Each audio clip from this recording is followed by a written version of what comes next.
Good morning po mga idol. Today is Saturday morning. So medyo magbibisi tayo ngayon. Marami tayong gawain ngayon. So pakita ko lang sa inyo ito. Itong dalawa po repair siya actually. So teka lang, i-focus lang natin siya. So ito po yung ating target for today na sana matapos natin. So meron tayo dalawang tangke rito for repair. Ito kung makikita nyo, basag yung harapan niya. 75 gallons po siya. 1/4 thick yung kanyang glass. Super red yung kanyang arwana nakalagay rito. Sa ngayon yung super red nasa akin, naka-arwana seat. So habang nire-repair ko siya, pinalagay muna rito. Pinalagaan muna yung kanyang super red dito sa akin. So repair natin to, papalitan natin tong harapan niya. So ito yung before ng tangke niya.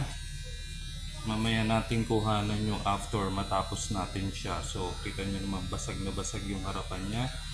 And then yung second tank natin, ito naman is mga nasa 40 gallons to.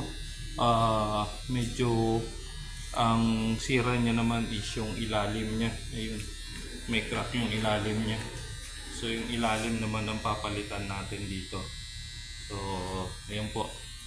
So ito yung kanyang before itsura niya.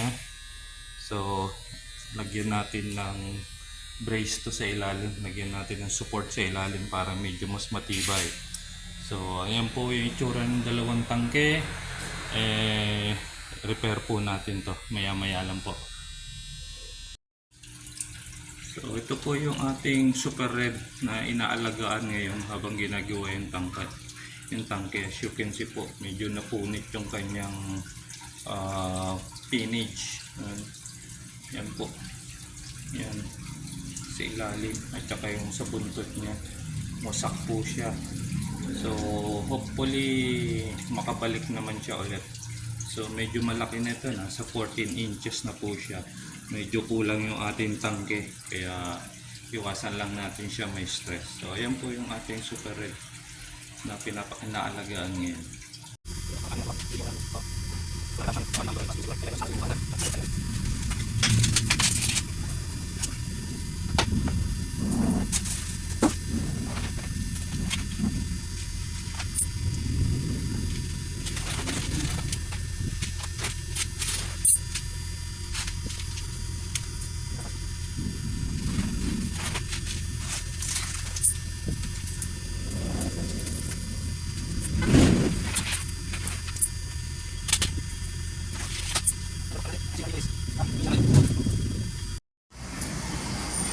Good morning po, Pangasinan Beta po ulit. Ito na po, tapos na po yung ating dalawang tank dito na for repair. Ito isang 75, kaya itong nasa 40 gallons natin. So tignan natin yung close-up look ng repair nila. So if you remember, ito po, harapan yung basag niya.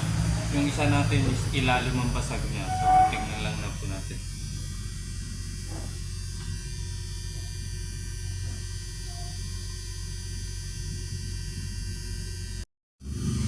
Ito po yung harapan niya, pinalitan natin. So as you can see po, napakalinis na naman.